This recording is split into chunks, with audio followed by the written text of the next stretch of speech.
I let my entitled stepmother plan my wedding after she complained I was excluding her, and what she did made me cancel everything. Cordelia had been my dad's wife for 2 years when I got engaged to Bryant. She'd been fine at first, distant but polite. Then I announced my engagement, and suddenly she wanted to be mother of the bride. The problem was, I already had a mother, a wonderful one who'd been dreaming about this day since I was little. "I just want to help," Cordelia said over Sunday dinner. "You're both so busy with work. Let me handle the vendors." Dad beamed at her. "See? She just wants to be involved." My mom's face fell, but she stayed quiet. She always did when Cordelia was around, trying to keep the peace. I should have said no right then. Instead, I agreed to let Cordelia coordinate the flowers and decorations. Seemed harmless enough. That's when things started going wrong. My dress fittings kept getting rescheduled without my knowledge. The seamstress apologized, saying someone named Cordelia had called to push them back. When I finally made it in, they'd altered measurements I hadn't approved. "Your stepmother said you wanted it tighter in the waist," the seamstress explained. The venue kept calling about menu changes. Cordelia had switched my carefully chosen dinner to an all-vegan spread. I'm not vegan. Neither is Bryant or 90% of our guest list. "She said you were going plant-based for the wedding," the caterer said, confused when I called to fix it. My florist contacted me in a panic. Cordelia had changed my order from soft pastels to bright red roses, her favorite.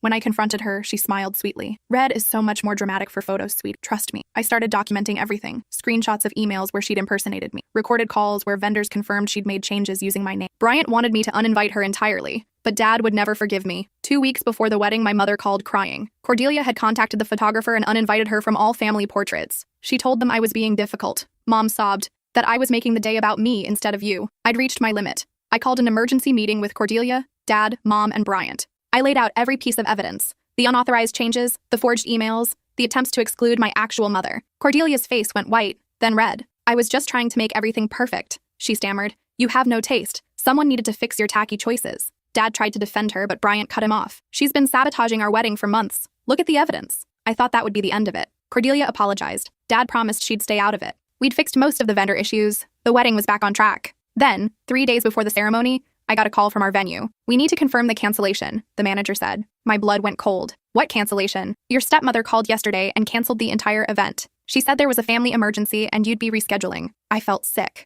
Bryant rushed to the venue with me. We begged them to honor our original contract. They showed us the cancellation form, signed with a digital version of my signature that Cordelia must have created from previous emails. We called every vendor. Same story. Cordelia had systematically canceled everything. Flowers, catering, photographer, DJ, officiant. All gone. When we confronted her, she smiled. "I told you that you weren't ready to get married. Maybe now you'll listen to people who know better." Dad just stood there, speechless. We spent the next 48 hours trying to salvage anything, but it was impossible. Everything was gone. We had to postpone indefinitely. That night, while going through Cordelia's digital trail for a potential lawsuit, Bryant found something that made my hands shake. Hidden in one of her email threads was a message to someone named Montgomery. In it, she detailed her entire sabotage plan, but that wasn't the worst part. The message ended with, "Don't worry. Once this wedding is destroyed and they break up, she'll be vulnerable enough. Then we can move forward with our plans for the trust fund." My blood ran cold as I read it again. Trust fund. What trust fund? Bryant looked at me, confused. "Do you have a trust fund?" "No," I said slowly. "At least I didn't think so." I called Mom immediately. It was past midnight, but she answered on the second ring. "Sweetheart, what's wrong?" "Mom, do I have a trust fund? Something I don't know about?" The silence stretched too long. "Mom, your grandmother," she finally said. "When she passed 5 years ago, she left you everything. But there were conditions. You couldn't access it until you were married or turned 30, whichever came first." The room spun. "How much?" "Almost $4 million. I nearly dropped the phone. Bryant grabbed my arm to steady me. "Why didn't you tell me? Your grandmother made me promise. She didn't want money to influence your life choices. She wanted you to marry for love, not security. The trust was meant to be a gift to start your married life, not a reason to get married." My mind raced. Who else knows about this? "Just me, the estate lawyer, and..." She paused. "And your father. He was there when the will was read." Of course. Dad knew, which meant he'd probably told Cordelia. "I need to go," I said. "I'll call you tomorrow." I showed Bryant the email again, this time with new understanding. She's been planning this from the beginning. Sabotage the wedding, make us break up, and somehow get access to my trust fund. "But how?" Bryant asked. "Even if you don't get married, the money goes to you at 30. You're only 27. I pulled up another email from the thread. This one was older, from 6 months ago, right after I'd announced my engagement. Montgomery had written, "The clause is clear. If she becomes incapacitated or declared mentally unfit before 30, legal guardianship transfers to her father as next of kin. From there, we can move the assets." My stomach turned. They were going to have me declared mentally unfit. Bryant read over my shoulder, his face hardening. "That's why she's been documenting everything, making you look unstable. The dress fittings, the vendor changes, the confrontations. She was building a case." I scrolled through more emails. There were dozens. Cordelia detailing every time I'd gotten upset, every confrontation, every emotional moment. She'd even recorded some of our conversations without my knowledge. In one email, she wrote, "She completely lost it today when she found out about the catering change. Started screaming and crying, very unstable behavior. I have it on video. I remembered that day. I hadn't screamed. I'd raised my voice, sure, but only because she'd pretended not to understand why an all-vegan menu was a problem. The manipulation was calculated. Who's Montgomery? Bryant asked. I searched the email address and found a website. Montgomery Price, estate planning attorney. He's a lawyer, I said. Specializes in contested estates and guardianship cases. The pieces fell into place. Cordelia marries my dad, learns about the trust fund, finds a corrupt lawyer willing to help her steal it. They create a paper trail showing I'm mentally unstable, get me declared incompetent, transfer guardianship to dad, and then convince him to move the money somewhere they can access it. Or maybe dad was in on it too. That thought hurt worse than anything. Bryant was already pulling up his laptop. We need to document everything. Every email, every recording, every piece of their plan. We spent the rest of the night creating a comprehensive file.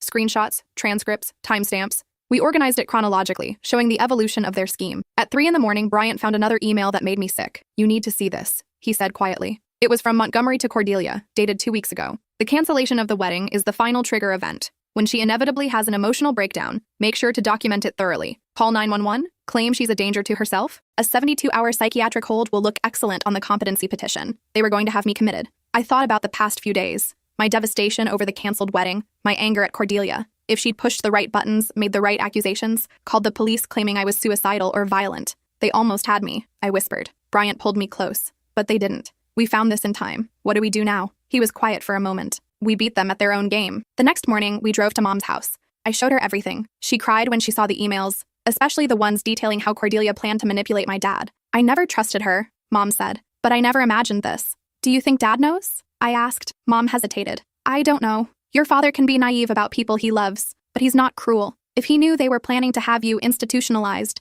she shook her head. He wouldn't allow that. I wanted to believe her. But Dad had stood by while Cordelia destroyed my wedding. He'd defended her even when confronted with evidence of her sabotage. We need a lawyer, Bryant said. Someone who specializes in trust and estate law. Someone who can't be bought. Mom picked up her phone. I know someone. Your grandmother's lawyer, Patricia Hoffman. She helped draft the trust. She'll know how to protect it. Patricia's office was downtown, on the 20th floor of a glass building overlooking the river. She was in her 60s, with silver hair and sharp eyes that reminded me of my grandmother. We showed her everything. She spent an hour reviewing the documents, her expression growing darker with each page. Finally, she looked up. This is one of the most calculated theft attempts I've seen in 30 years of practice. If they'd succeeded, it would have been nearly impossible to undo. Once someone is declared mentally incompetent, reclaiming that status is extraordinarily difficult. Can we stop them? I asked. We already have. The moment you discovered their plan, it fell apart. They needed you to be unaware, to react emotionally without understanding why you were being manipulated. Now you have evidence of conspiracy to commit fraud, identity theft, and attempted theft by deception. She pulled up a document on her computer. Your grandmother was very specific in her instructions.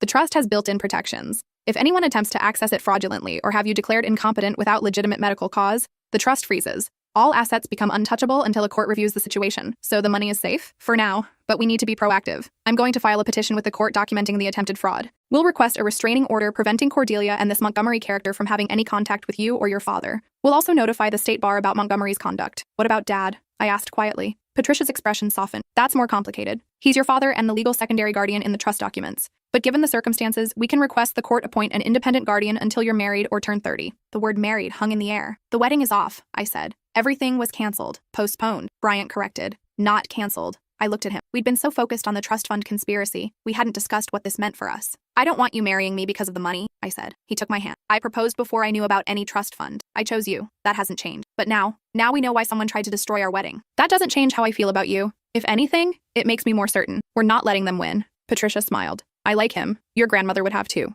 Over the next week, Patricia moved fast. She filed emergency motions with the court. She contacted the state bar about Montgomery Price, providing evidence of his scheme to defraud my trust. I wanted to confront Dad, but Patricia advised against it. Not yet. Let's see how he reacts when the legal documents arrive. That will tell us what we need to know. The papers were served on a Tuesday afternoon. Dad called me 3 hours later. What the hell is going on? He demanded. I just had a process server show up at my office with a restraining order against Cordelia. You need to read the documents, I said calmly. I did read them. They're claiming she tried to steal your inheritance. That's insane. Is it? Did you know about grandmother's trust fund? Silence. Dad, she told me not to tell you. Your grandmother wanted it to be a surprise. And did you tell Cordelia? More silence. Dad, did you tell your wife about my $4 million trust fund? I might have mentioned it, he admitted. But she wouldn't. She loves you. She just wanted to help with the wedding. Help? She systematically destroyed it, canceled every vendor, used my forged signature. And she did it because she and her lawyer boyfriend planned to have me declared mentally incompetent so they could steal my inheritance. That's ridiculous. You're being paranoid. Am I? Then explain the emails. Explain Montgomery Price.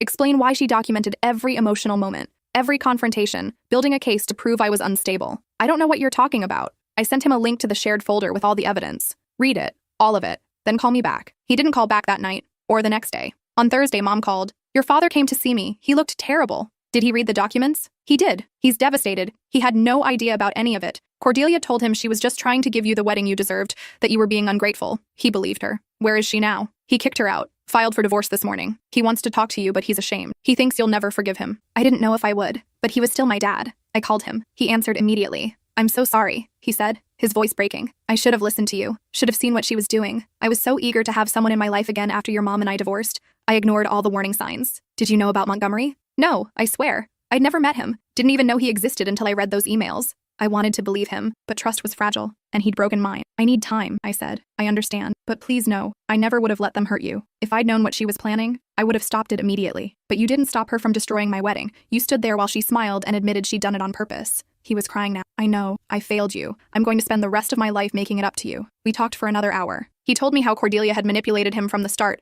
isolating him from friends, making him dependent on her opinions. She'd been so good at playing the supportive wife while secretly planning to rob his daughter. The divorce will be ugly, he said. She's threatening to take half of everything, but I don't care. She's not getting a penny more than the law requires. What about the house? It's mine. Bought it before we married. Never added her name to the deed. She's furious about that. Good, I thought. The state bar moved quickly once Patricia presented the evidence. Montgomery Price was suspended pending a full investigation. His other clients were being contacted, their cases reviewed for similar misconduct. Cordelia lawyered up immediately, claiming the emails were taken out of context, that she'd never actually intended to have me declared incompetent, that it was all hypothetical legal discussion. But the evidence was too clear. Her own words condemned her. The restraining order was granted. She was prohibited from contacting me, Bryant, my mother, or any of our wedding vendors. She was also blocked from accessing any information about my trust fund. 2 weeks after everything exploded, Patricia called with an update. Montgomery Price has been disbarred. The disciplinary board found overwhelming evidence of ethical violations, including the conspiracy to defraud your trust. He's also facing criminal charges. What about Cordelia? The district attorney is reviewing the case for possible fraud charges. The forged signatures alone could result in multiple felonies. Identity theft, theft by deception, potentially conspiracy. She's looking at serious jail time if they prosecute. Will they? I think so. You have documented evidence of conspiracy to commit fraud involving millions of dollars. That's not something they'll ignore. I should have felt vindicated. Instead, I just felt tired. Bryant found me on the couch that evening, staring at nothing. What are you thinking about? He asked. Whether any of this was worth it. He sat beside me. The trust fund? All of it. If grandmother hadn't left me the money, none of this would have happened. Cordelia wouldn't have targeted me. Our wedding would have happened. Dad wouldn't have had his life destroyed. Or, Bryant said gently, you would have married into a family with a stepmom who resented you for reasons you didn't understand. This way, you know the truth. You're protected, and your dad knows who he married. I guess. Do you wish you'd never known about the trust? I thought about it. No, but I wish grandmother had told me herself, explained why she was doing it this way. I feel like I'm dealing with her wishes without understanding them. She wanted you to make choices based on who you are, not what you had, Bryant said. That makes sense to me. But now that I know, everything feels tainted. How do I know people aren't just nice to me because of the money? He smiled.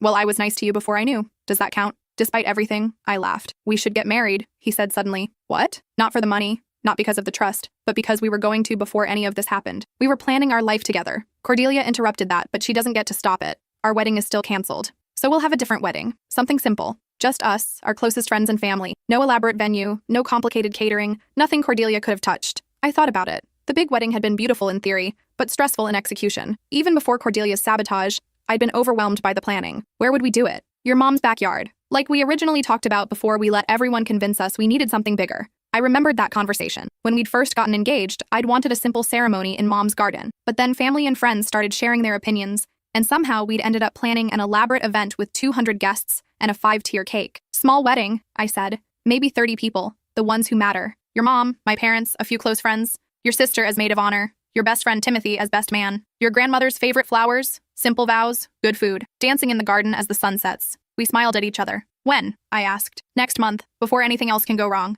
That's fast. We've waited long enough. Mom was thrilled when we told her. The garden will be beautiful in late spring. We can string lights in the trees, set up tables on the patio. It'll be magical. She dove into planning with enthusiasm that reminded me why I'd wanted her involved in the first place. Unlike Cordelia's controlling takeover, Mom asked what we wanted, made suggestions gently, and respected every decision. We kept the guest list tiny, 32 people total. No distant relatives, no casual acquaintances, just the people we genuinely wanted to witness our commitment. I debated whether to invite Dad. He's your father, Mom said when I asked her opinion. What happened wasn't his fault. Not really. He chose Cordelia. He defended her. He stood by while she destroyed our first wedding. He was manipulated by someone very skilled at manipulation. That doesn't excuse his blindness, but it doesn't make him a bad person. I called him. We're getting married. Small ceremony, Mom's garden, in 4 weeks. I'd be honored to be there, he said quietly. There are conditions. You come alone. No date, no +1. You don't make speeches. You don't try to play proud father of the bride. You're a guest, like everyone else. I understand. And you sit in the back. There was a pause.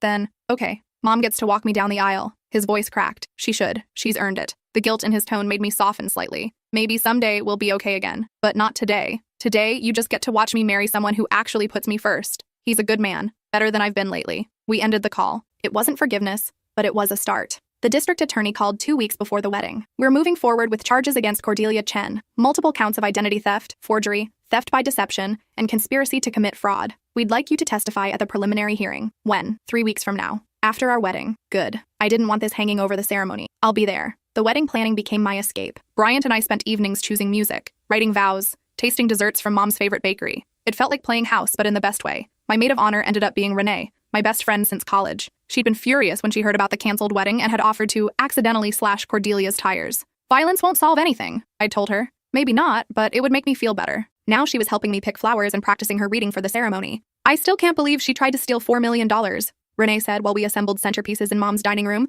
She almost succeeded. But she didn't. You caught her. Bryant caught her. I was too emotional to think straight. That's what partners are for. Being rational when you can't be. I thought about that. Bryant had been my rock through everything. While I raged and grieved and panicked, he'd methodically documented evidence, researched laws, and found solutions. I'm lucky, I said. He's lucky too. You're getting $4 million.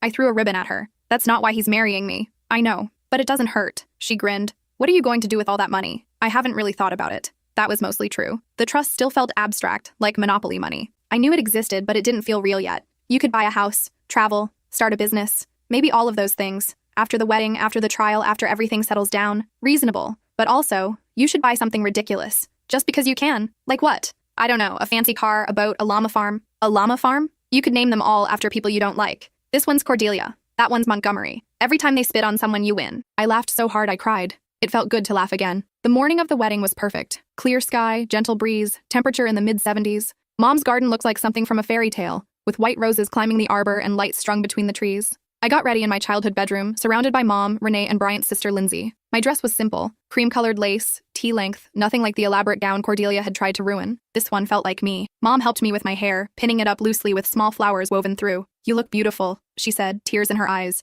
Don't cry yet. Save it for the ceremony. I can't help it. My baby is getting married. There was a knock on the door. Renee opened it to find Dad standing in the hallway, looking uncertain. I just wanted to say, he stopped when he saw me. You look so much like your grandmother right now. I studied him. He'd aged in the past few weeks. New lines around his eyes, gray in his hair that hadn't been there before. Thank you for coming, I said formally. Thank you for letting me. He held out a small box. This was your grandmother's. I found it while sorting through old photos. I thought you might want to wear it. Inside was a delicate bracelet, silver with tiny pearls. I remembered grandmother wearing it to every family holiday. She'd want you to have it, Dad said. Mom took the bracelet and fastened it around my wrist. For a moment, the three of us stood there, divorced parents and their daughter, connected by memory and blood and complicated history. I should go take my seat, Dad said. But Lily, I'm proud of you, for standing up to Cordelia, for protecting yourself, for being stronger than I was. He left before I could respond. He means it, Mom said quietly. He's been destroyed by what Cordelia did. Not just to you, but to him. She made him complicit in something unforgivable. He chose to believe her over me. He did, and he'll have to live with that. But he's still your father, and he still loves you. I touched the bracelet. I know. The music started. Soft guitar, the song Bryant and I had chosen together. Ready? Renee asked. I nodded. We walked down the stairs and out to the garden. Chairs were arranged in a semicircle facing the rose arbor. 32 people turned to watch me approach. Dad sat in the back row, as promised. His eyes were red. Bryant stood under the arbor in a gray suit, looking nervous and excited and perfect. His best friend Timothy stood beside him, grinning. But it was Mom who took my arm. I've been waiting for this moment since you were born, she whispered. We walked together down the aisle. Not an aisle really, just a path through the grass, toward the man I loved. The man who'd believed me when I told him something was wrong. The man who'd helped me uncover the conspiracy and protected me from people who wanted to hurt me. The officiant was Mom's friend Dolores, a retired judge with a warm smile. We're gathered here today, she began, to celebrate the union of two people who've already proven they can weather storms together. The ceremony was short. We exchanged simple vows. I promised to trust him, support him, and build a life filled with honesty and love. He promised to protect me, stand beside me, and never let anyone make me doubt myself. When we kissed, everyone applauded. I heard Dad's distinctive laugh cry from the back row. The reception was perfect. Mom's friend catered with the Italian food Bryant and I both loved. We cut a small 2-tier cake decorated with sugar flowers. We danced as the sun set, exactly as we'd imagined. Dad approached me while Bryant was talking to his parents. May I? He gestured to the dance floor. I hesitated, then nodded. We danced in silence for a moment. Then he said, I know I don't deserve forgiveness, but I want you to know, I've changed lawyers, accountants, everything. Anyone Cordelia could have influenced is gone. And I'm in therapy, trying to understand how I let her manipulate me so completely. Good, I said simply. I loved her. Or I thought I did. Now I don't know if anything she said or did was real. Probably not. I'm going to testify at her trial. The DA asked me to explain how she manipulated me into revealing your trust fund information. I'll tell them everything. I looked at him. That will be humiliating for you. I deserve to be humiliated. I helped her, even unknowingly. I should face consequences too. The consequences that you lost me, I said. Maybe not forever, but for now. That should be enough. It's more than enough. It's devastating. The song ended. I stepped back. Thank you for the dance. And for grandmother's bracelet. She would have loved today, he said. Simple and honest. That's how she lived her life. I watched him walk back to his seat, shoulders slumped. Mom was right. He'd been a victim too, in a way. But he'd also been an enabler. Both things could be true. Bryant pulled me back onto the dance floor. Everything okay? Yeah, it will be. We danced until the stars came out. Then we said goodbye to our guests and drove to the small bed and breakfast we'd booked for the night. Tomorrow we'd leave for a week in the mountains, a simple honeymoon, just hiking and quiet and each other. But tonight, in a room full of candles and moonlight, we celebrated being married, being partners, being safe from people who'd tried to destroy us. Mrs. Matthews, Bryant said, pulling me close. I'm keeping my name, I reminded him. Mrs. Keep your own name Matthews. I laughed. That's terrible. You married me anyway. I did, even without the trust fund, especially without the trust fund. But the trust fund was still there, waiting. And now that we were married, it was time to deal with it. Patricia called the morning we got back from our honeymoon. Congratulations on the wedding. Now let's discuss your $4 million. We met in her office. She'd prepared a comprehensive analysis of the trust, including investment performance over the past 5 years. Your grandmother was conservative but smart with her investments. The trust has actually grown. It's now worth just over $4.3 million. The number still didn't feel real. The funds are available for immediate transfer to an account of your choosing. However, I'd recommend keeping the current investment structure for now. It's generating solid returns, and there's no rush to liquidate. What do most people do? I asked. Most people immediately buy things they don't need. Cars, houses, vacations. They treat it like lottery winning. Then 5 years later, the money's gone and they have nothing to show for it. What should we do? Patricia pulled up a spreadsheet. First, pay off any high-interest debt. Student loans, credit cards, anything above 6% interest. That's guaranteed return on investment. Bryant and I had about $40,000 in combined student loans. Suddenly, that seemed manageable. Second, establish an emergency fund. 6 months of expenses, liquid and accessible. That's your safety net. How much is 6 months of expenses? Bryant asked. For most couples, between $30,000 and $50,000, but that depends on your lifestyle. I thought about our current apartment, our jobs, our lives. Probably $35,000, so that's $75,000 allocated immediately. That leaves roughly $4.2 million. I'd suggest putting $1 million in a diversified investment portfolio. Stocks, bonds, index funds. That money grows but remains relatively accessible if needed. And the rest? That depends on your goals. Do you want to buy a house, start a business, travel, retire early? Bryant and I looked at each other. We'd discussed this vaguely, but never with real numbers attached. A house, I said. Not a mansion, but something ours, with a yard and space for a future family. Budget for that? Maybe $500,000? Patricia nodded. Reasonable for this area. That leaves approximately $2.7 million. You could invest that conservatively and live off the returns. At a modest 4% annually, that's over $100,000 in passive income per year, forever. The number was staggering. Or, she continued, you could invest some and use some. Fund education, start a nonprofit, support causes you care about. It's your money to use how you think your grandmother would want. Grandmother. I wished I could ask her directly what she'd envisioned when she'd structured this trust. She left a letter, Patricia said, as if reading my mind, to be given to you after you access the trust. She handed me an envelope. My name was written on it in grandmother's distinctive handwriting. I opened it carefully. My dearest Lily, if you're reading this,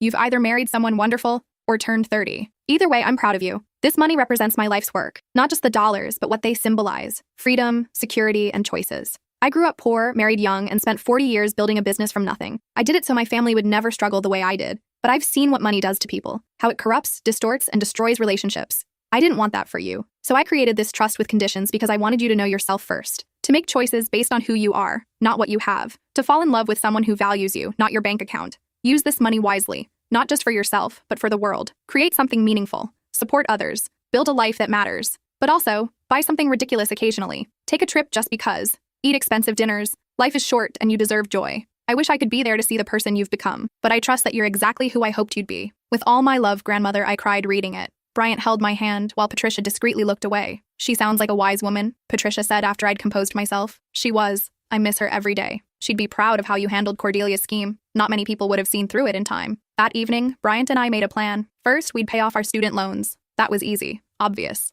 Second, we'd establish the emergency fund Patricia recommended. Third, we'd buy a house. Not immediately, but within the next year. Something modest with good bones and space to grow. Fourth, we'd invest $2 million conservatively. That would generate enough passive income that we could take risks with our careers, maybe start a business, maybe just work less and live more. Fifth, and this was the part that felt most right, we'd establish a foundation. Something small at first, but meaningful. supporting women escaping manipulative relationships, funding legal aid for people fighting trust fraud, helping families torn apart by financial abuse. We'd call it the Grandmother's Garden Foundation, in honor of both my grandmother and Mom's garden where we'd gotten married. The remaining money would be for life, for travel, for family, for the future children we'd maybe have someday. It's a good plan, Bryant said. Your grandmother would approve. I think so too. 3 weeks later, I sat in a courtroom watching Cordelia get arraigned on 7 felony charges. She looked different, smaller somehow, without the designer clothes and perfect makeup. Her lawyer argued for bail reduction, claiming she wasn't a flight risk. The prosecutor disagreed. Ms. Chen has demonstrated sophisticated planning and manipulation skills. She created false identities, forged documents, and conspired to defraud the defendant of over $4 million.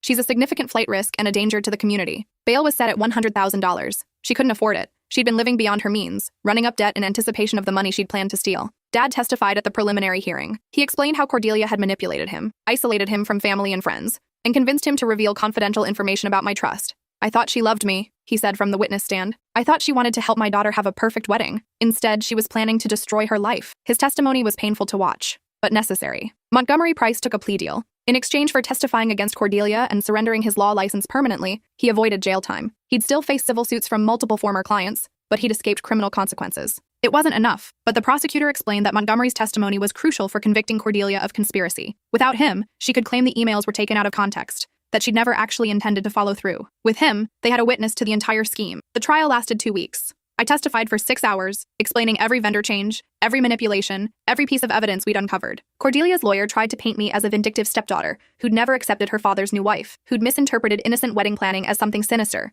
But the emails were too clear, the conspiracy too obvious. The jury deliberated for 4 hours. Guilty on all counts. Sentencing came a month later. The judge was stern. Ms. Chen, you engaged in a sophisticated, calculated scheme to defraud a young woman of her inheritance. You manipulated her father, forged documents, and planned to have her declared mentally incompetent, all for financial gain. This wasn't a crime of passion or necessity. This was pure greed. 7 years in prison, plus restitution for the canceled wedding expenses, though we both knew she had no money to pay. She'd also have to serve probation after release, and was permanently banned from working in any position that involved access to financial information or vulnerable people. As they led her away, she looked at me one last time, not with hatred, but with something like confusion, as if she still couldn't understand how her perfect plan had fallen apart. Dad waited for me outside the courtroom. It's finally over, he said. For now, we'd been slowly rebuilding our relationship. Weekly phone calls, occasional dinners, careful conversations where we both chose our words carefully. It wasn't what we'd had before, but it was something. I'm proud of you, he said, for standing up to her, for protecting yourself, for building a life despite everything she tried to do. Thanks. Your grandmother would be proud too.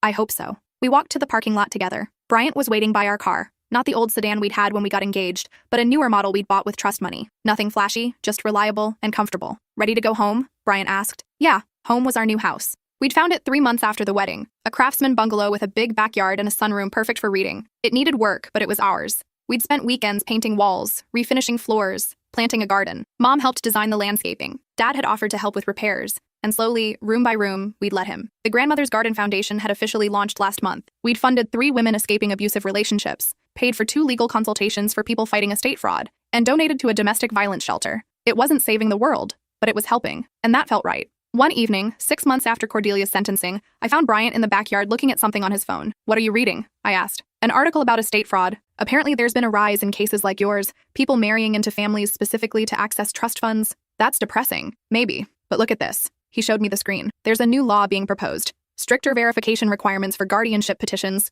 better protections for trust beneficiaries, and look who's cited as inspiration. The article mentioned my case. The Chen Price conspiracy, they called it. My story had become a cautionary tale, a reason to strengthen legal protections. Your grandmother's money is helping people even beyond the foundation, Bryant said. I guess so. She chose well, not just in how she structured the trust, but in trusting you with it. I thought about that. About trust and money and family and choices. About how a $4 million inheritance had almost destroyed my life, but had ultimately made it better. Not because of the money itself, but because it had forced me to see clearly, to stand up for myself, to separate true love from manipulation. Do you ever regret it? I asked Bryant. Regret what? Marrying someone with this much baggage. The trust fund, the conspiracy, the whole complicated mess. He pulled me close. I married you despite the trust fund, remember? Everything else was just noise. Expensive noise. Worth it. We stood in the garden as the sun set, exactly like we had on our wedding day. But this time, we weren't just starting our life together. We were living it. The trust fund sat in investments, growing quietly. We lived off our salaries, saving the investment income for the foundation and future plans.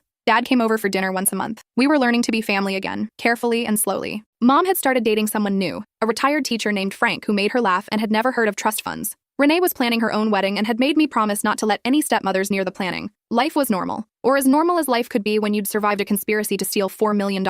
Sometimes I wondered what would have happened if Bryant hadn't found those emails. If we'd never discovered Cordelia's plan, would she have succeeded? Would I be in a psychiatric facility right now, declared incompetent, watching my inheritance disappear? The thought made me cold, but it hadn't happened. We'd caught her in time. Justice had been served, and I was here, in my garden, with my husband, building the life my grandmother had wanted for me. A life based on love, not money. A life that was mine to choose. 1 year after the trial, Patricia called with news. Cordelia's appealing her conviction. My stomach dropped. Can she do that? Everyone can appeal, but her grounds are weak. She's claiming ineffective counsel and that the evidence was prejudicial. The appeals court is unlikely to overturn the conviction, but they might. The chance is less than 5%. Try not to worry. But I did worry. For weeks, I had nightmares about the conviction being overturned, about Cordelia being released, about her coming after me again. Bryant held me through the panic attacks. Even if the conviction is overturned, which it won't be, she can't touch the trust. Patricia made sure of that. He was right. The trust had been restructured with additional protections. Multiple lawyers had to sign off on any access. Regular audits were required.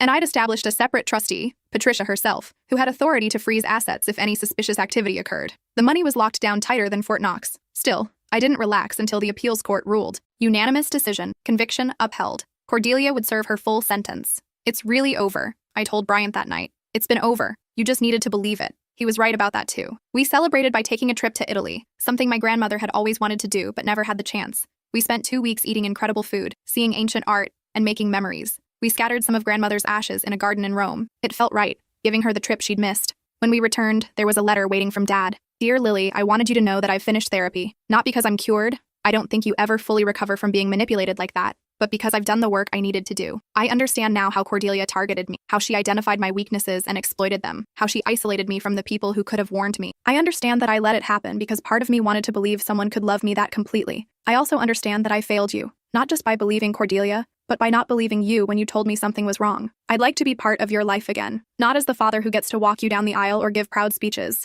Those moments are gone, and I accept that. But maybe as someone who can show up, who can be present, who can prove, slowly and over time, that I'm capable of putting you first. If you're willing to give me that chance. Love, Dad. I showed the letter to Bryant. What do you think? He asked. I think he means it. I think he's done the work. Do you want him in your life? I want to try. Carefully. Then try. So I did. Dad started coming to Sunday dinners. He helped Bryant fix the fence. He listened when I talked about the foundation. He asked about my life without trying to direct it. Slowly, over months and then years, we rebuilt something. It wasn't what we'd had before. That relationship had died when he chose Cordelia over me. But this new relationship was more honest, more equal. He didn't try to be a traditional father. He was more like a friend, someone I'd known a long time, who'd hurt me badly, but who was working hard to make amends. It was enough. 2 years after the trial, Bryant and I were having dinner when he said, I've been thinking about something. What? Kids? Do you want them? I put down my fork. We'd discussed this vaguely, but never seriously. I think so. Eventually. Do you? Yeah, I do. I think we'd be good parents. We would be. But I'm scared. Of what? Of passing down this mess.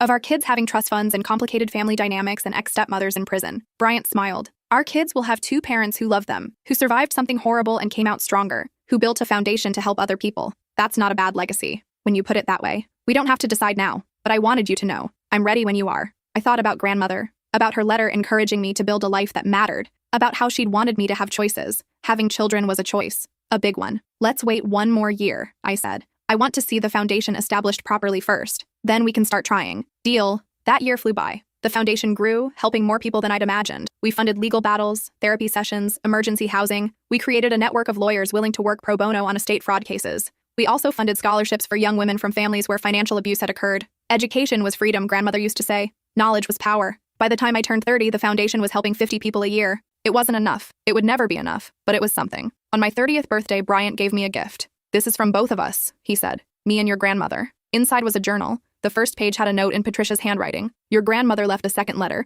to be delivered on your 30th birthday or the birth of your first child, whichever came first. The letter was short. My dearest Lily, if you're reading this, you're 30 or you're a mother. Either way, you've reached a milestone. I hope the money has been a blessing, not a burden. I hope you've used it to build something meaningful. I hope you've been careful about who you trust, but not so careful that you've closed yourself off from love. Most importantly, I hope you've learned that money is just money. It's a tool, not an identity. It's power, but not purpose. Your worth has nothing to do with dollars in a bank account. It never did. Keep building. Keep loving. Keep being exactly who you are. Forever proud, grandmother. I read it 3 times, crying harder each time. She knew, I said to Bryant. She knew I'd struggle with this, that I'd wonder if I was worthy of it. You are worthy. You always have been. We started trying for a baby that month. It took 6 months, But eventually, 2 pink lines appeared on a test. Pregnant. Mom cried when we told her. Dad cried too. Everyone cried, actually. The pregnancy was normal. Easy, even. I worked until month 8, running the foundation from home for the last trimester. Our daughter was born on a Tuesday morning in early spring. 7 pounds, 4 ounces, with Brian's eyes and my grandmother's chin. We named her Grace, after my grandmother.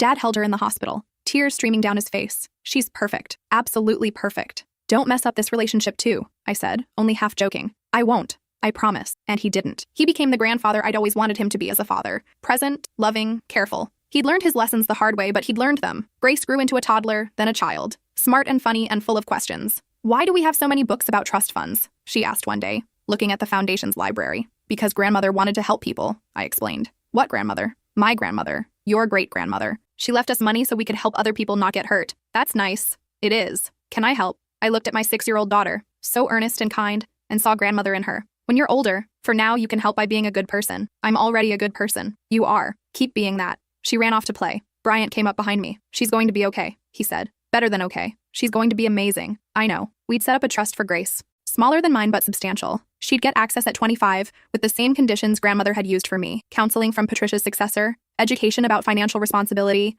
and a clear understanding that money was a tool, not an identity. But we were also teaching her by example, showing her that wealth meant responsibility, that privilege required purpose. The foundation continued to grow. By Grace's 10th birthday, we were helping 200 people a year. We'd expanded to include education programs about financial abuse, workshops for lawyers handling estate fraud, and a hotline for people who suspected they were being manipulated. We'd prevented 3 schemes similar to Cordelia's. 3 other women had discovered in time that their stepmothers or partners were targeting their inheritances. We'd connected them with lawyers, helped them build evidence, and protected their assets. Each case felt like a small victory, like grandmother's legacy expanding beyond our family. Cordelia was released after serving 5 years. She'd gotten time off for good behavior, though her probation would last another decade. I didn't attend her release, didn't want to see her, speak to her, think about her. She'd been erased from my life as completely as she'd tried to erase my mother from my wedding. Sometimes I wondered if she understood what she'd lost, the relationships she'd destroyed pursuing money she'd never gotten, the life she could have had if she'd just been honest. But mostly I didn't think about her at all. She was a cautionary tale, a warning, a reason to be careful but not paranoid. Life moved forward. Grace grew into a teenager, brilliant and creative and strong. She wanted to be a lawyer specializing in elder abuse. She'd seen the foundation's work and wanted to continue it in her own way. I was proud beyond words. Bryant and I celebrated 20 years of marriage with a trip back to Mom's garden. We renewed our vows under the same arbor where we'd first married, with Grace as our witness. Dad was there too, older now but present. He'd never remarried, never dated seriously. He said he'd learned his lesson about rushing into relationships. Mom had married Frank. They were disgustingly happy, traveling and gardening and being in love in their 70s. The trust fund was still there, still growing, still funding the foundation and our lives. But it had stopped defining us. We were more than grandmother's money. We were a family she'd helped create, but we'd built ourselves. On Grace's 18th birthday, I gave her a letter. My dearest Grace, today you're an adult. In 7 years, you'll have access to your trust fund. But I want you to know something first. That money is a tool. Nothing more, nothing less. It can buy security, create opportunities, and help other people. But it can't buy happiness, love, or purpose. Your great-great-grandmother created wealth so her descendants could have choices. Your father and I have tried to use those choices wisely. Now it's your turn. Build something meaningful. Support others. Create a life that matters. But also, buy something ridiculous occasionally. Take trips. Eat expensive dinners. Life is short, and joy matters too. You are worthy of everything good in this world. Not because of money in a bank account, but because of who you are. Forever proud. Mom. She read it twice, then hugged me. I won't mess it up, she promised. I know you won't. Because she had something I hadn't. Knowledge from the beginning. Understanding that wealth was responsibility. Parents who'd learned the hard way and could teach her the easy way. She'd still make mistakes. Everyone did. But they wouldn't be our mistakes. That night, Bryant found me in the garden, the one we'd built in our backyard, inspired by Mom's garden where we'd married. What are you thinking about? He asked. How differently things could have gone if we hadn't found those emails, if Cordelia had succeeded, but she didn't. I know. I just wonder sometimes what my life would have been like if I'd been declared incompetent, if I'd lost everything. You wouldn't have lost me, Bryant said firmly. Even if she'd succeeded, even if you'd had nothing, I still would have been here. How do you know? Because I chose you before I knew about the money. That choice didn't depend on your bank account. I leaned against him. We got lucky. Maybe. Or maybe we made our own luck by paying attention and trusting our instincts. Both things can be true. Both things are true. We sat in the garden as the sun set, exactly like we had on our wedding day 20 years ago. But this time, we weren't just starting our life together or living it day by day. We were celebrating it. The whole messy, complicated, beautiful thing. The trust fund that had almost destroyed us had become the foundation of our purpose. The conspiracy that had tried to steal my inheritance had taught us who to trust and how to protect ourselves. Cordelia had intended to hurt me. Instead, she'd forced me to become stronger. I'd never thank her for that. But I could acknowledge the strange truth that sometimes our worst moments lead to our best lives. My grandmother had given me money, but she'd given me something more valuable too, the freedom to choose who I became. I'd chosen to be someone who helped others, someone who built things that mattered, someone who loved deeply and trusted carefully, someone who knew that wealth meant nothing without purpose. And in that garden, with Bryant beside me and Grace inside preparing for her future, I knew my grandmother would be proud, not of the money I'd protected or the foundation I'd built, but of the person I'd become despite it all. That was the real inheritance, the one that couldn't be stolen or manipulated or destroyed, the inheritance of character, resilience, and love, and it was worth more than $4 million could ever be. My father-in-law changed his will the day before he died, and now I understand why everyone tried to keep me away from the reading. I should have known something was wrong when my husband Cassander started acting strange the week before his father died. Bartholomew had been battling cancer for months, and we all knew the end was coming. But suddenly, Cassander was having hushed phone calls with his sister Delphine, and stepping outside whenever I walked into the room. "Family business," he'd mutter when I asked what was going on. The night before Bartholomew passed, I woke up to find Cassander's side of the bed empty. I found him in the kitchen at 2 a.m., staring at his phone with hollow eyes. "Everything okay?" I asked. He nearly jumped out of his skin. "Dad's lawyer called," he said, not meeting my eyes. "Some last-minute paperwork." I should have pressed him for details. Should have demanded to know why paperwork couldn't wait until morning. But I was exhausted from months of hospital visits and managing the family business while everyone else fell apart. When Bartholomew died the next morning, the whole family gathered at the estate. That's when the weird behavior really started. Delphine kept steering me away from family conversations. Cassander's brother Lysander would stop talking whenever I entered a room. Even their mother, usually warm toward me, seemed distant and kept avoiding eye contact. "Maybe you should skip the will reading," Cassander suggested gently. "It's going to be boring legal stuff anyway. You've been through so much stress lately." "I'm part of this family too," I reminded him. "I want to be there for whatever happens." The look that passed between him and Delphine should have been my first real warning. It was the kind of look people share when they're keeping a secret from someone standing right in front of them. The reading was scheduled for the following Tuesday at Bartholomew's attorney's office. I'd been to plenty of family meetings there over the years. Bartholomew often included me in business discussions, saying I had a good head for numbers and a fresh perspective. That morning, Cassander tried one more time to convince me to stay home. "Are you sure you want to come? I could just tell you everything later. Maybe we could take a vacation afterward. Just the two of us." "Why are you so eager to keep me away?" I asked, studying his face. "What aren't you telling me?" "I'm not," he said quickly. "I just thought you might be uncomfortable with all the family drama." But I was already uncomfortable. The whole family was acting like I was a stranger at a funeral I didn't belong at. At the lawyer's office, I noticed immediately that someone had rearranged the seating. Usually I sat next to Cassander near the front. Today, there was a single chair pushed against the back wall, clearly meant for me. I ignored it and took my usual seat next to my husband. The lawyer, Mr. Pemberton, looked nervous as he shuffled through papers. He kept glancing at the family, then at me, then back at his documents like he was dreading what came next. "Before we begin," he said carefully, "I want to note that Mr. Bartholomew made some significant changes to his will just hours before his passing." The room went dead silent. "The changes were made voluntarily and witnessed properly," Mr. Pemberton continued. "However, they were unexpected." Delphine shifted uncomfortably. Cassander was staring at his hands like they held the secrets of the universe.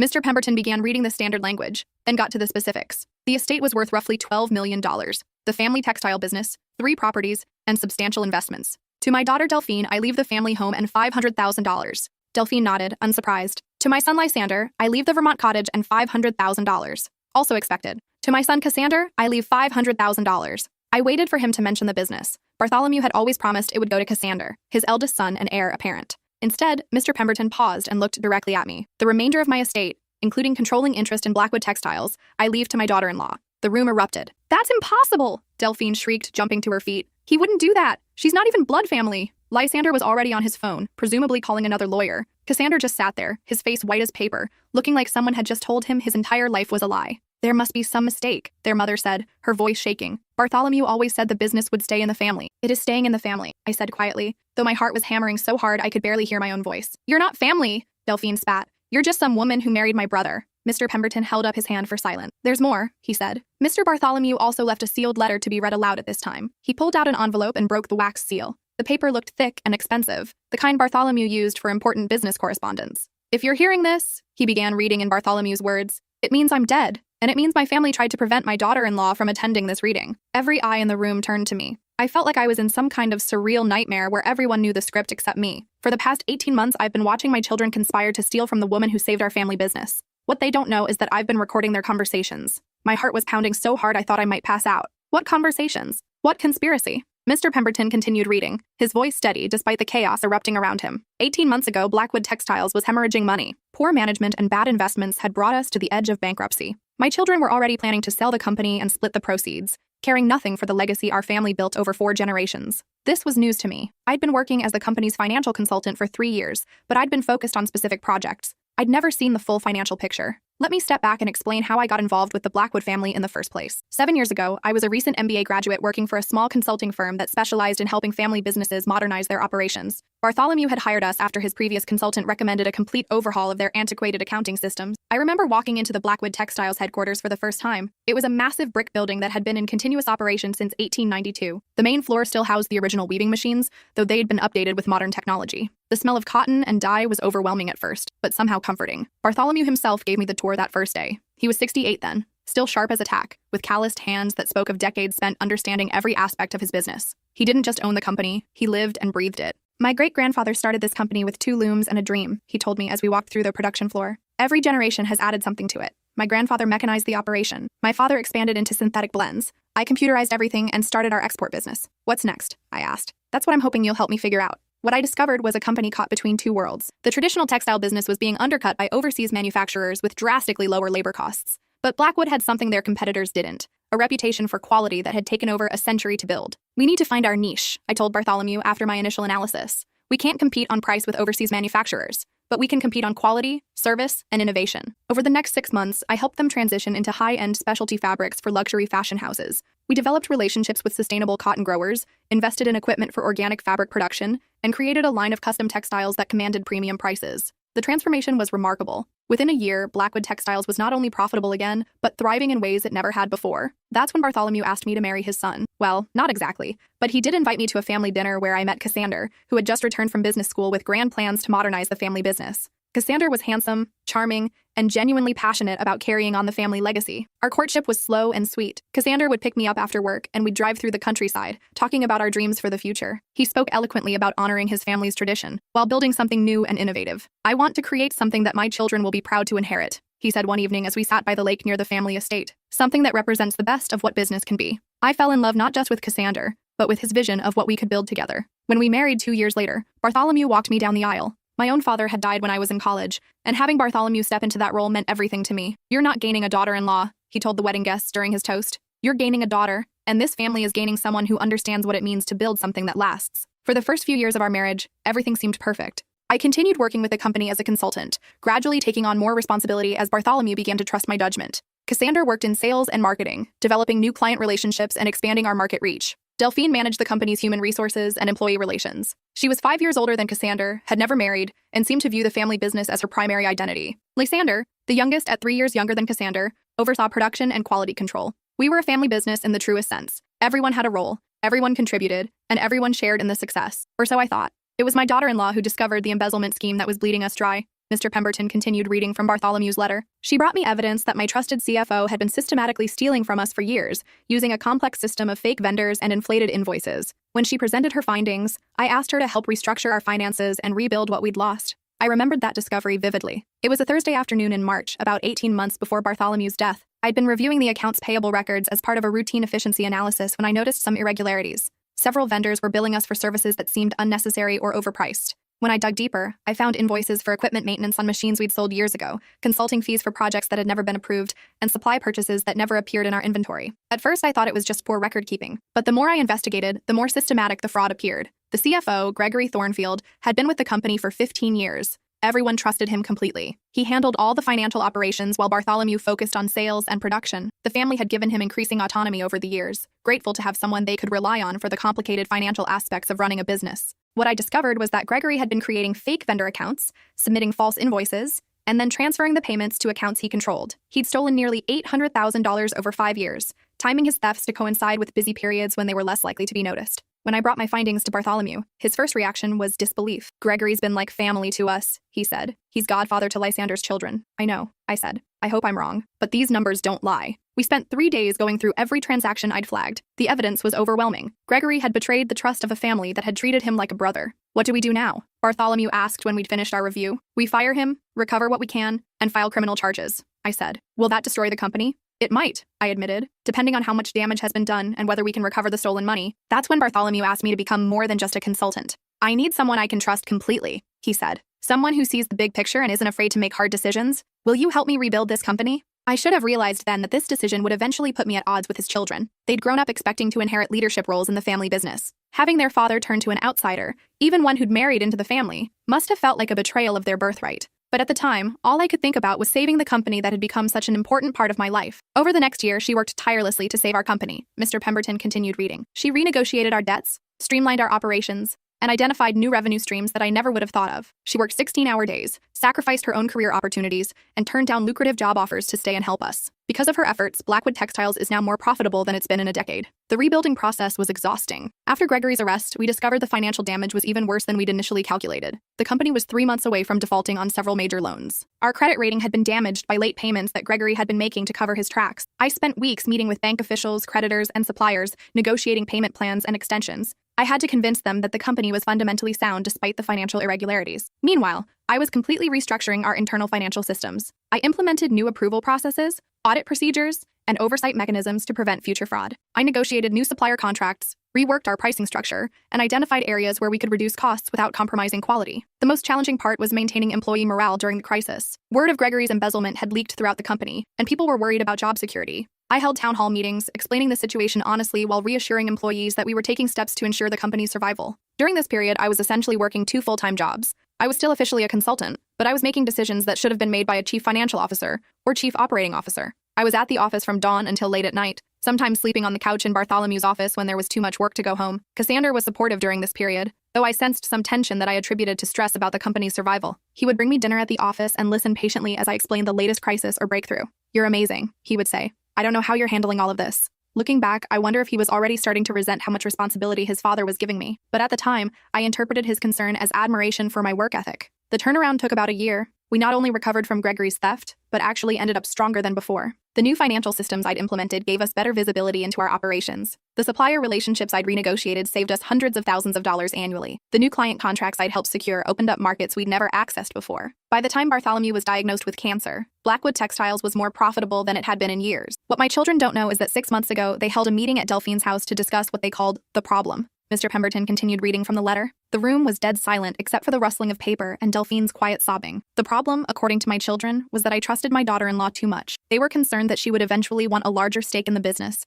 or that she might try to influence my estate planning. So they devised a plan to protect what they saw as their inheritance. I felt sick to my stomach. The room was spinning slightly, and I gripped the arms of my chair to steady myself. Now I understood why the family dynamics had felt strange during Bartholomew's illness. I'd attributed the tension to grief and stress about his deteriorating health, but apparently, they'd been planning my elimination from the family business. They decided that after my death, they would quietly push her out of the company. Cassander would tell her that the family needed to restructure and that her services were no longer needed. They planned to offer her a small severance package and make it clear that she was not truly part of the family. They discussed ways to make her feel unwelcome and isolated until she chose to leave on her own. I thought about all the subtle changes I'd noticed in recent months. How Delphine had stopped including me in planning meetings, how Lysander had become less collaborative when discussing operational changes, how even Cassander had seemed more distant, though I'd assumed it was because of stress about his father's illness. I'd been so focused on keeping the company running smoothly during Bartholomew's treatment that I hadn't realized his children were systematically excluding me from their plans for the future. I have recordings of this entire conversation, which I've provided to Mr. Pemberton. In these recordings, my children refer to her as the outsider and discuss how to legally exclude her from any inheritance or ongoing role in the company. They talk about her like she's a temporary employee rather than someone who has devoted 3 years of her life to saving what our family built.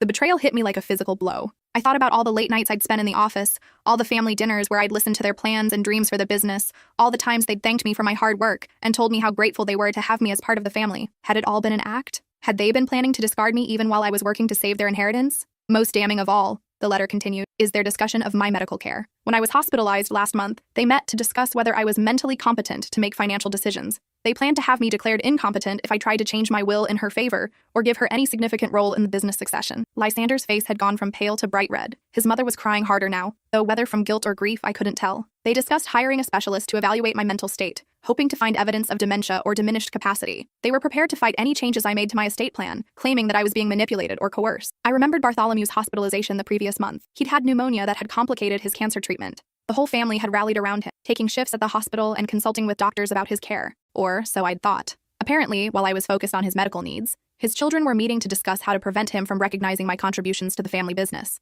The idea that they would have their dying father declared incompetent to protect their inheritance was breathtaking in its callousness. But what they failed to realize is that I was never just protecting my business. I was protecting the only child who actually cared about preserving what our family built. While my biological children saw dollar signs and personal inheritance, she saw legacy and tradition and the responsibility that comes with carrying on something meaningful. Mr. Pemberton looked up from the letter. The recordings Mr. Bartholomew mentioned are part of his estate files.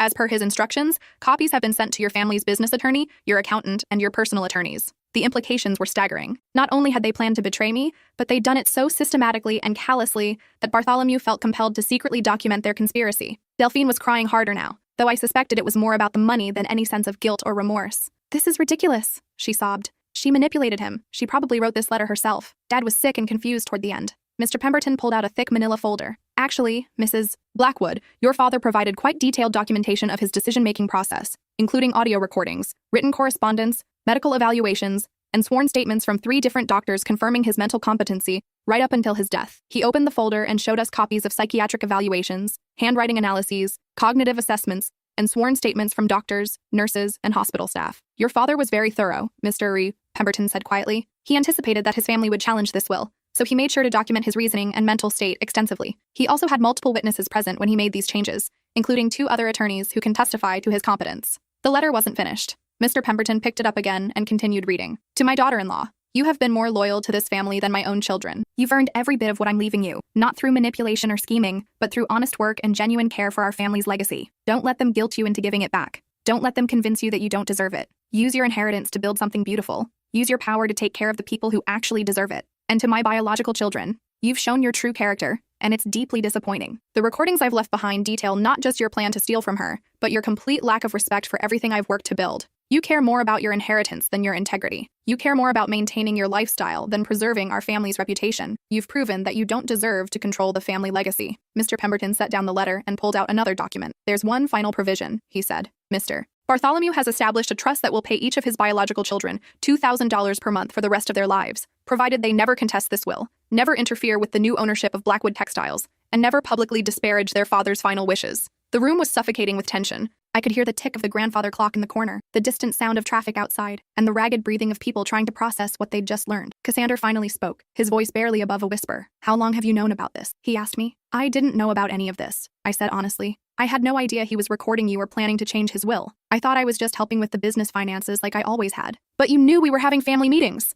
Delphine accused, her voice sharp with anger and desperation. "I knew you were having meetings," I said. "I assumed they were about funeral arrangements, medical decisions, or normal family planning. I never imagined you were plotting to push me out of the company I helped save." Lysander slammed his hand on the table, making everyone jump. "This is insane," he said. "She's not even blood family. She married into this family 7 years ago. We've been here our whole lives." "No," I said, standing up slowly. "But apparently I'm the only one who actually acted like family. I'm the only one who worked to preserve what your father built, instead of planning to profit from his death." "You turned our father against us," Delphine sobbed. "You poisoned his mind." "I saved his company," I replied. "I discovered the embezzlement that was bleeding your family dry. I restructured the finances and rebuilt the business. I worked 16-hour days while you were planning how to get rid of me." Mr. Pemberton cleared his throat diplomatically. "If there are no further questions about the will itself, I'll need to discuss the transition of business ownership. As the new majority shareholder, Mrs. Blackwood will need to decide how she wants to proceed with company leadership and management." I looked around the room at the faces of people I'd considered family for 7 years. People I'd worked alongside, shared holidays with, celebrated milestones with, and trusted with my career and my future. People who'd been planning to throw me away the moment their father died. "I'll need some time to think about everything," I said.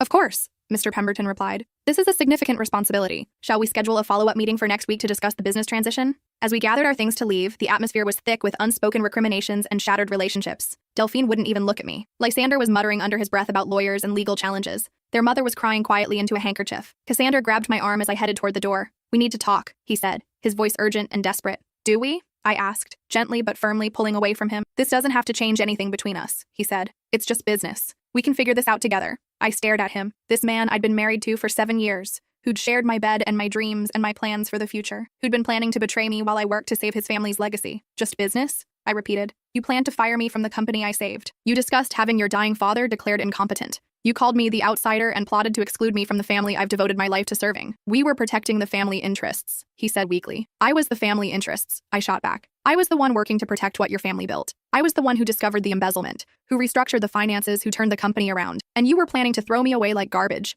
That night, I sat alone in our kitchen, a kitchen in a house that was paid for with Blackwood Textiles money, and read through the recordings and documents that Bartholomew had left me. They were far worse than the letter had suggested. The recordings revealed 18 months of systematic planning to betray me. Not only had they planned to push me out of the business, but they discussed ways to make me choose to leave voluntarily. Cassandra had suggested making my work environment so hostile and uncomfortable that I'd quit on my own. Delphine had proposed spreading subtle rumors about my competence and reliability to undermine my professional reputation. Lysander had researched ways to challenge any gifts or inheritance their father might leave me, looking for legal loopholes that would allow them to reclaim anything he gave me. In one particularly painful recording, they discussed my personality and character in clinical, dismissive terms. "She's always been too ambitious," Delphine said. "I think she saw Dad as a way to advance her career. She's useful now," Lysander agreed. "But once the crisis is over, we need to get back to normal family management. The problem is that Dad treats her like she's his actual daughter," Cassandra said. "He includes her in decisions that should be family only." "Well, she's not family," Delphine replied. "Not really, and we need to make sure she understands that." Most devastating of all was a conversation from just 2 weeks before Bartholomew's death, where they'd discussed my marriage to Cassandra. "She's only with Cassandra for the money anyway,"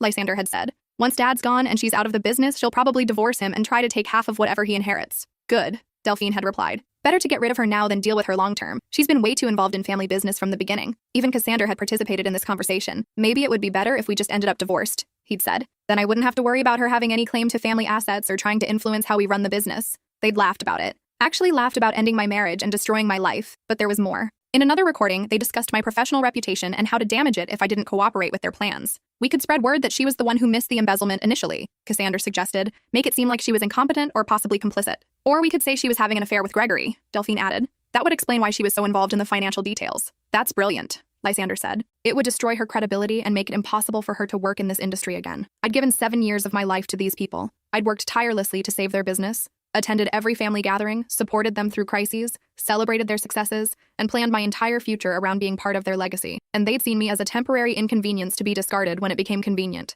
But the recordings also revealed something else. Bartholomew had been recording these conversations for months. He'd known exactly what his children were planning, and he'd been documenting their betrayal systematically. In one recording, I heard him talking to someone, probably his lawyer, about his discovery. "I can't believe my own children would plot against someone who saved our family business," Bartholomew said. "She's been more loyal to this family than they have." "What do you want to do about it?" the other voice asked. "I want to make sure she's protected," Bartholomew replied. "I want to make sure that the person who actually deserves to inherit this legacy gets the chance to preserve it." "Are you sure about this? It's going to tear your family apart." "My children have already torn this family apart," Bartholomew said sadly. "I'm just making sure the right person gets to put it back together." The next morning, I called Mr. Pemberton. "I've made my decision about the company," I told him. "What would you like to do?" "I want to fire all 3 of them," I said. "Immediately. I want them removed from any management positions, stripped of any company credit cards or access, and banned from company property." "That's certainly within your rights as majority owner," he replied carefully. "Though I should mention that their father did leave provisions for their monthly stipends, which might complicate. Those stipends were contingent on them not contesting the will or interfering with my ownership," I reminded him.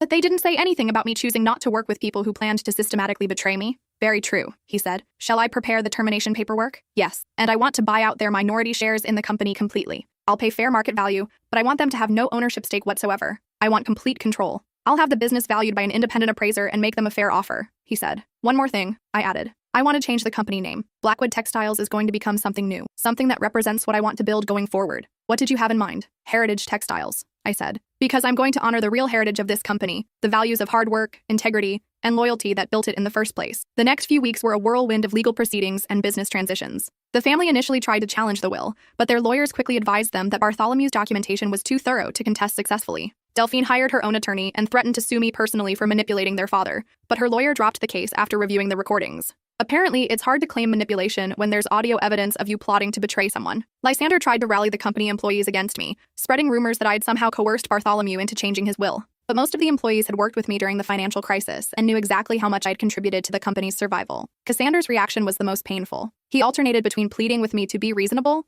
and accusing me of manipulating his dying father. He couldn't seem to understand that I'd had no knowledge of Bartholomew's plans. "You must have known," he insisted during one of our last conversations as a married couple. "You must have suspected something." "I suspected that your family was acting strangely," I replied. "I thought it was grief. I never imagined you were plotting to betray me." "We weren't betraying you," he said. "We were protecting the family business." "From me?" I asked. "From the person who saved it?" He didn't have an answer for that. 2 weeks later, I held my first board meeting as sole owner of what was now officially Heritage Textiles. I'd kept all the employees who'd actually worked to build the company's success, but I'd brought in new senior leadership, people who shared my vision for ethical business practices and sustainable growth. The announcement of the ownership change and rebranding made the local business news. The article focused on my plans to expand the company's sustainable fabric lines and my commitment to maintaining local manufacturing jobs. The reporter asked about the circumstances of my inheritance. "Mr. Bartholomew believed in rewarding loyalty and hard work, I said carefully. He wanted to ensure that the company would be led by someone who understood his values and vision for the future. I didn't mention the recordings or the family conspiracy. Some things were too painful and too personal to share with the public. The week after the news article appeared, Cassander moved out of our house. I can't live with someone who destroyed my family, he said as he packed his clothes. I didn't destroy your family, I replied calmly, sitting on our bed watching him stuff shirts into suitcases. I just refused to let your family destroy me. He paused in his packing and turned to face me. Dad really manipulated you, you know. He turned you against us. He made you think we were plotting against you when we were just trying to protect the business. I pulled out the folder of recordings and documents. Would you like me to play the part where you discussed making my work environment so hostile that I'd quit? I asked. Or maybe the part where you said our marriage should probably end anyway so you wouldn't have to worry about me having any claim to family assets? His face crumbled. You weren't supposed to hear that. No, I agreed. I was supposed to be quietly pushed out and then discarded, never knowing what you really thought of me. I was supposed to spend the rest of my life wondering what I did wrong, why the family I'd worked so hard to serve suddenly didn't want me anymore. He sat down heavily on the edge of the bed. It wasn't personal, he said. It was just business. It was my life, I said. My career, my marriage, my future. How is that not personal? We would have taken care of you, he insisted. We would have given you a good severance package. You would have thrown me away like an old employee, I corrected. After I saved your family's business and devoted years of my life to building something I thought we'd share? He didn't have an answer for that. The divorce proceedings were surprisingly straightforward. Since I now owned the business that represented most of our shared assets, and since Cassander clearly wanted nothing to do with me anymore, we were able to reach a settlement quickly. I kept the house and the business. He took his personal belongings and moved back in with his mother. The irony wasn't lost on me. The son who'd been expecting to inherit a business empire was now living in his childhood bedroom. 6 months later, Heritage Textiles had its most profitable quarter in company history. I'd expanded our sustainable fabric lines, landed 3 major contracts with eco-conscious fashion brands, and opened a new production line focused on organic cotton blends. The success didn't happen by accident. I'd learned from the financial crisis that a business needs diversified revenue streams and strong relationships with multiple suppliers and customers. I'd also learned that treating employees well leads to better productivity and lower turnover. I implemented profit-sharing programs, improved healthcare benefits, and created clear advancement paths for workers who wanted to develop new skills. The company culture began to reflect my values rather than the traditional hierarchical approach that had characterized the Blackwood era. The day our success story appeared in the Regional Business Journal, I got a call from Delphine. I hope you're happy, she said, her voice dripping with bitterness. You've torn apart a family that welcomed you and treated you like a daughter for years. No, I corrected her. I just refused to let a family that planned to discard me follow through on their plan. We would have taken care of you, she insisted, echoing what Cassander had said.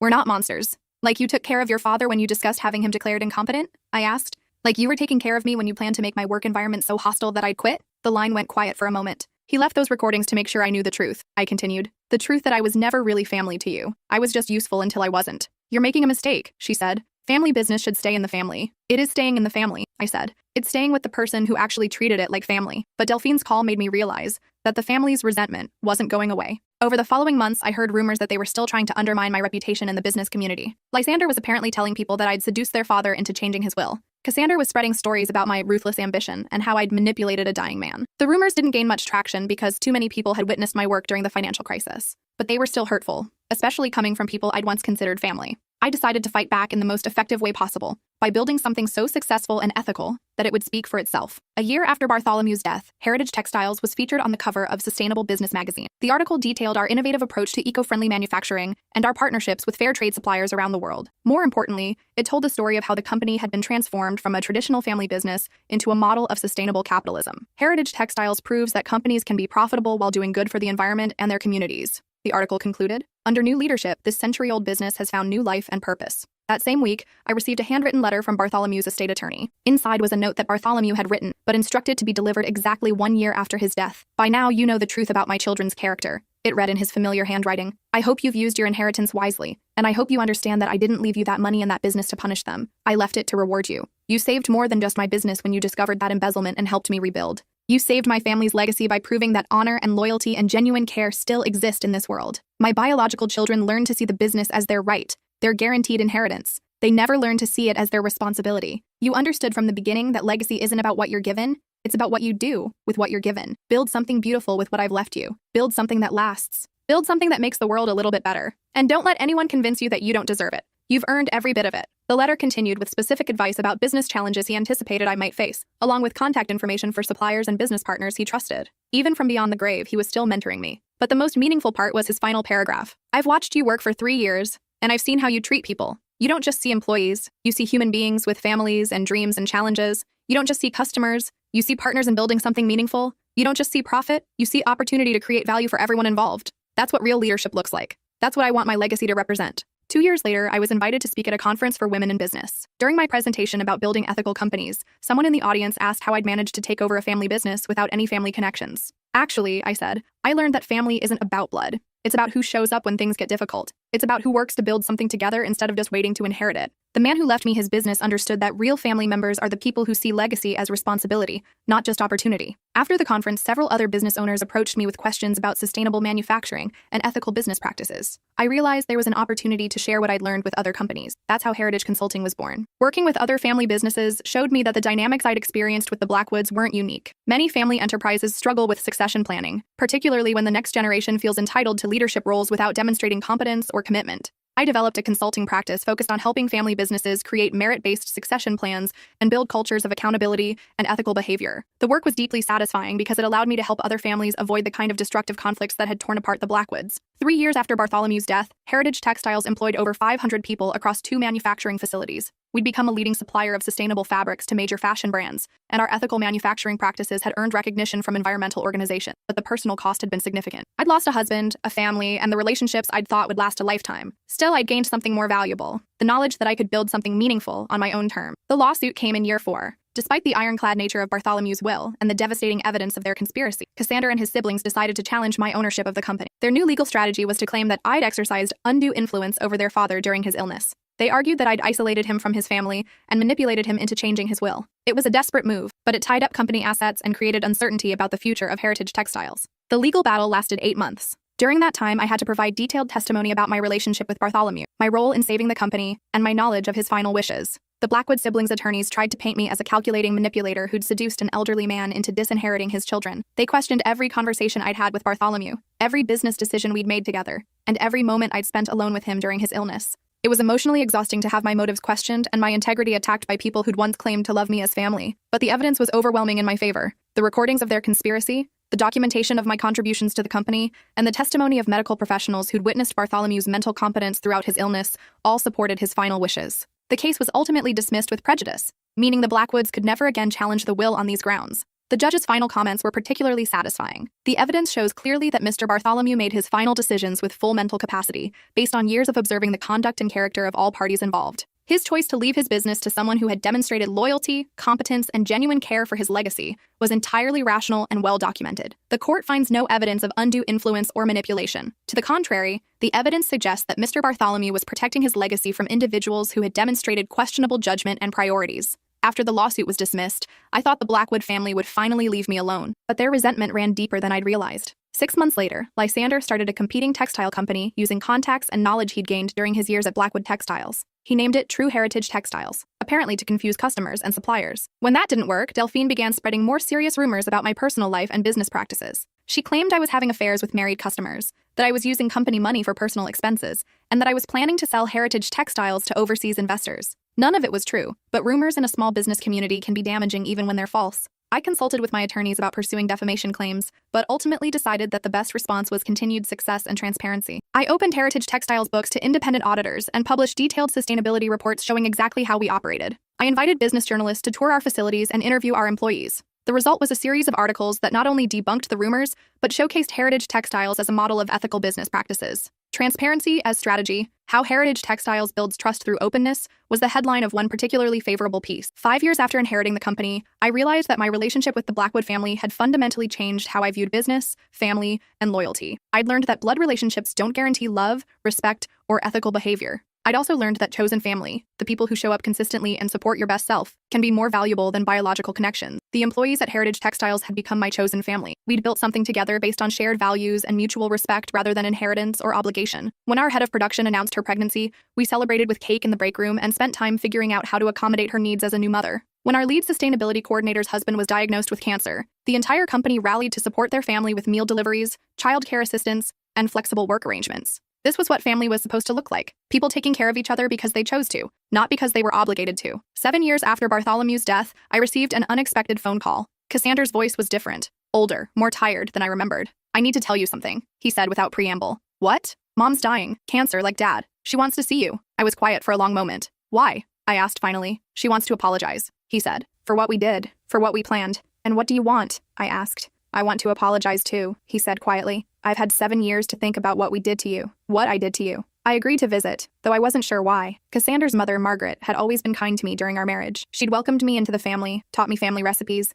and shared stories about Bartholomew's childhood and their early marriage. I found her in a hospital bed that looked exactly like the one where Bartholomew had spent his final days. The irony was painful. "Thank you for coming," she said, her voice weak but clear. "How are you feeling?" I asked, settling into the bedside chair. "Like I'm dying," she said with a slight smile, "but also like I need to clear my conscience before I go." She told me that she'd known about her children's plan to push me out of the company. She'd even participated in some of the planning sessions. "I was scared," she admitted, "scared that Bartholomew was giving away my children's inheritance to someone who wasn't really family. But after he died, and after I saw what you built with Heritage Textiles, I realized he was right," she continued. "You were more family to him than we were. You earned what he gave you," she said. "My children wanted to inherit it. There's a difference." We talked for an hour about business, family, and the choices that define our lives. Before I left, she gave me a small box. "These were Bartholomew's," she said. "His father's cufflinks. He would have wanted you to have them." Inside the box was a note in Bartholomew's handwriting, "For someone who understands what it means to build something that lasts." Margaret died 2 weeks later. Her funeral was small, just immediate family and a few close friends. I attended, sitting in the back, unsure of my place in this gathering of people who'd once planned to betray me. During the service, Cassandra stood up to speak about his mother. "She taught us about loyalty," he said, "about standing by the people you love, even when it's difficult." He paused and looked directly at me. "She also taught us, in the end, about admitting when you're wrong." After the service, we stood awkwardly by my car. "Do you think you could ever forgive us?" he asked. "I already have," I said. Holding on to anger was hurting me more than it was hurting you. "What about us?" he asked. "Do you think we could ever—" "No," I said gently but firmly. "Too much has happened. Too much trust has been broken." "I know," he said. "I just had to ask." As I drove away from the cemetery, I thought about forgiveness and fresh starts and the complexity of human relationships. I'd forgiven the Blackwood family for their betrayal, but that didn't mean I was willing to risk being hurt by them again. Some relationships can be repaired. Others are too damaged to rebuild. The key is knowing the difference. 10 years after Bartholomew's death, Heritage Textiles had become one of the most respected textile companies in the region. We employed over 800 people, operated 3 manufacturing facilities, and had achieved B Corporation certification for our commitment to social and environmental responsibility. I'd also married again, to Dr. Marcus Okafor, a hospital administrator I'd met during one of Margaret's treatments. Marcus understood my commitment to building ethical businesses and supported my work without trying to control or change it. Our wedding was small and joyful, filled with the chosen family I'd built over the years. Employees who'd become friends, business partners who'd become mentors, and community members who'd supported Heritage Textiles' growth. Bartholomew would have been proud. At the reception, I gave a toast that summarized what I'd learned from the most difficult decade of my life. "I've learned that inheritance isn't just about money or property," I said. "The most valuable inheritance is the example of how to live with integrity, how to treat people with respect, and how to build something meaningful that outlasts your own life." Bartholomew Blackwood left me more than a business. He left me a blueprint for how to lead with honor. And all of you, my chosen family, have helped me understand that the best legacy is the one you build together with people who share your values. I'm sitting in my office now, looking out at the production floor where hundreds of people work to create sustainable textiles for customers around the world. Heritage Textiles is planning to open our first international facility next year, and we're developing new partnerships with artisan cooperatives in developing countries. Sometimes visitors ask me about the name change from Blackwood Textiles to Heritage Textiles. Heritage is about honoring the best of what came before while building something new, I tell them. It's about understanding that tradition isn't just about preserving the past. It's about preserving the values that make the past worth honoring. I never mention the family betrayal, the conspiracy, or the legal battles. Some stories are too personal to share with strangers. But sometimes, when I'm mentoring young entrepreneurs or advising family businesses, I share the most important lesson I learned. Don't assume that family relationships guarantee loyalty, and don't assume that loyal people can't become family. The people who show up consistently, who support your best self, and who share your commitment to building something meaningful, those are your real family, regardless of blood or marriage or legal documents. Last month, I received a letter from a business school student who was writing her thesis about family business succession planning. She'd heard about the transition from Blackwood to Heritage Textiles and wanted to understand how leadership changes can revitalize struggling companies. I agreed to be interviewed, though I focused on the business aspects rather than the personal drama. "What advice would you give to family businesses struggling with succession planning?" she asked. "Merit should matter more than birthright," I said. "The person who's most qualified to lead should lead, regardless of their last name or their relationship to the current owner. How do you identify the right successor? Look for someone who sees the business as a responsibility, not just an opportunity. Someone who's willing to work for the privilege of leadership rather than simply expecting it. What about family dynamics? How do you handle relatives who feel entitled to leadership roles? Sometimes protecting a family legacy means protecting it from family members who would damage it," I said carefully. The student published her thesis 6 months later. It became required reading in several business school programs,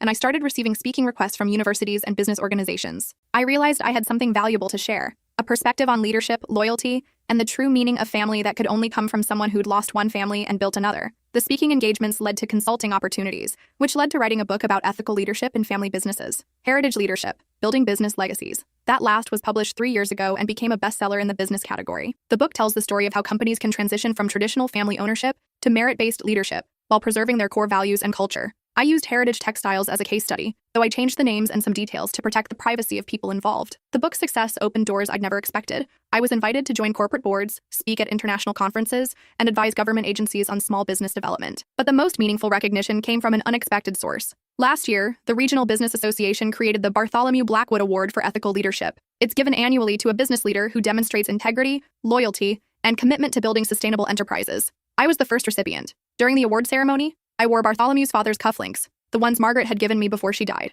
In my acceptance speech, I talked about the difference between inheriting a legacy and earning one. Bartholomew Blackwood understood that true legacy isn't about what you leave behind, I said. It's about what you inspire others to build. He gave me the opportunity to prove that loyalty and competence matter more than bloodlines. He trusted me to preserve what was best about his family's heritage while building something new and better. I hope that everyone who receives this award in the future will remember that the greatest honor isn't being chosen, it's being worthy of the choice. After the ceremony, several people approached me with their own stories of family business conflicts and succession challenges. I realized that my experience with the Blackwood family had given me insights that could help other people navigate similar situations. That's why I'm telling this story now. Not for revenge or vindication, those feelings faded years ago, but because there are other people out there who are working to build something meaningful, only to discover that the people they trusted most are planning to betray them. There are people who are giving their best efforts to preserve family legacies, only to be seen as outsiders who don't deserve what they've helped create. There are people who are struggling to understand the difference between earned trust and inherited privilege. If you're one of those people, I want you to know, you don't have to accept betrayal as inevitable. You don't have to settle for being undervalued by people who should appreciate your contributions. You don't have to choose between your integrity and your security. Sometimes the family you choose is more valuable than the family you're born into. Sometimes the best revenge is building something so beautiful